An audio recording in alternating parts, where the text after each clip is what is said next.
So hello বন্ধুরা, কেমন আছো তোমরা সবাই? আশা করছি অনেক অনেক ভালো আছো। তো আজকে আমি সেজে ফেলেছি মাওবাদী টাইপের লুকস। তার কারণ কি সেটা নিশ্চয়ই তোমরা ক্যাপশন দেখে বুঝতে পেরে গেছো। সেটা হচ্ছে আজকে এখন আছি আমি দোকানে, কালকে আছে তোমরা সকলেই জানো বিশ্বকর্মা পুজো। তাই জন্য বিশ্বকর্মা পুজোর তার আগের দিনকে সমস্ত দোকান পরিষ্কার করা হচ্ছিল। আর বাবা গিয়েছিল একটু আমতা বাজারে সমস্ত ফল প্লাস ফুল টুল এগুলো কেনার জন্য। আর আমি ততক্ষণ কী করছিলাম, এগুলো অনেক কিছু ক্লিয়ার করে ফেলেছিলাম। এখানে যা যা যেমন নোংরা ছিল সমস্ত পরিষ্কার হয়ে গেছে।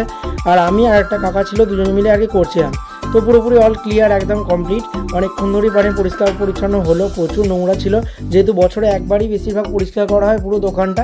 বিশ্বকর্মা পুজো বলে কথা, তো দোকান পরিষ্কার তো করতেই হবে। তো সমস্ত কিছু কাজ মিটিয়ে এই দেখছি আবার খুব মেঘ করেছিল আর একচোট বৃষ্টিও হয়ে গেল এখানে।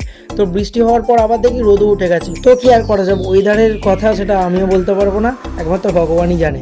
তারপর সমস্ত কিছু ক্লিয়ার করার পর এবার হচ্ছে মুখোশটা খুলতে হবে। কাজ পুরোপুরি কমপ্লিট, এখনও কিছুটা বাকি আছে। এখনও প্রায় যন্ত্র যেসব আছে লোহার সেগুলোকে আর কি ধোয়াধুয়ি করতে হবে। আর তারপরে হচ্ছে সমস্ত দোকানটা পরিষ্কার করেছি, ধুতে হবে এবার। তো চলো ধোয়াধুয়ির পালা চলে এসছে। এখন সমস্ত যা যন্ত্র ছিল, এই যে বাঁকটা ছিল ওটাকে বার করে দেওয়া হয়েছে, আর এই যে সমস্ত যন্ত্র বাইরে বার করা হয়েছে। এবার এগুলোকে ভালো করে মোছা হবে, তারপর ধোয়া হবে। আর এখানেই আর কি সমস্ত যন্ত্র রাখা হবে। আর পাশে ঘট পুজোটা হবে, আর চৌকির ওপর 3টে ঠাকুর থাকবে। তো এই যে এখানে এগুলো ধোয়া পোছা হচ্ছে। আস্তে আস্তে এগুলো সমস্ত কিছু ধোয়া পোছা করার পরে আমি এবার মুখোশটা খুললাম। এই যে এই অবস্থা, মানে পুরো ঘেমে গেছে। চুলটা দেখেছো, চুলটাকে পুরো কাটতে যেতে হবে, সেরকম সময় হচ্ছে না। তো ভাবছি বিশ্বকর্মা পুজোর পরের দিনই যাব। দেন এখন হচ্ছে চলো সমস্ত কাজ হয়ে গেছে। আর যেগুলো লাগে আর কি ঘটে যেসব পাতা দিতে হয় সেগুলো নিয়ে চলে এসেছি আর কি। এবার সমস্ত কাজ মেটানোর পর আমি চলে যাব বাড়িতে। একবার লাস্ট ফিনিশিং দেখে নিচ্ছি সব হয়েছে কিনা, তোমাদেরও দেখিয়ে দিচ্ছি। এই যে সমস্ত একদম রেডি। আর এই যেখানে যন্ত্র সাজিয়ে দেওয়া হয়ে গেছে ধোয়াধুয়ির পরে। এবার বাবায় চলে এলেই জাস্ট আমি বেরিয়ে যাব।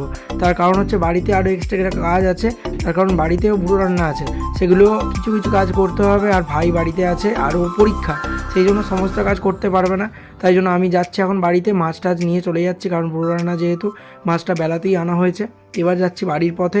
আর রাস্তাঘাট একদম পুরো ফাঁকা, এখন বেজে গেছে অলরেডি 1:30। তো এখন যাব বাড়িতে, স্নান টান খাওয়া দাওয়া হবে দেরিতে, কিন্তু তার আগে যেসব কাজগুলো আছে সেগুলোকে মেটাতে হবে। আর বন্ধুরা, তোমাদের কার কার বাড়িতে রান্না পুজো আছে, বুড়ো রান্না আর বিশ্বকর্মা পুজো আছে, একটু কমেন্টে জানিও, ঠিক আছে? আর আজকে এই যে চলে এলাম এখন বাড়িতে, এখন যে কাজগুলো আছে সেগুলো আর কি মেটাবো। চান করবো একটু পরে। আর এই যে দেখো এখানে কিছু কিছু কাজ ভাই করে রেখেছে অলরেডি পরীক্ষার সাথেও।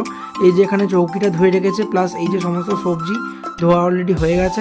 আর এদিকে যে সব কিছু কিছু পাতা লাগবে, দুল্প, তুলসী পাতা, বেল পাতা, এগুলো আর কি ভাই তুলে নিয়েছে। আর আমি এখন স্নান টান করে ফ্রেশ হয়ে চলে এসেছি রুমে। তো চলো এখন একটু ফ্রেশ হলাম। আর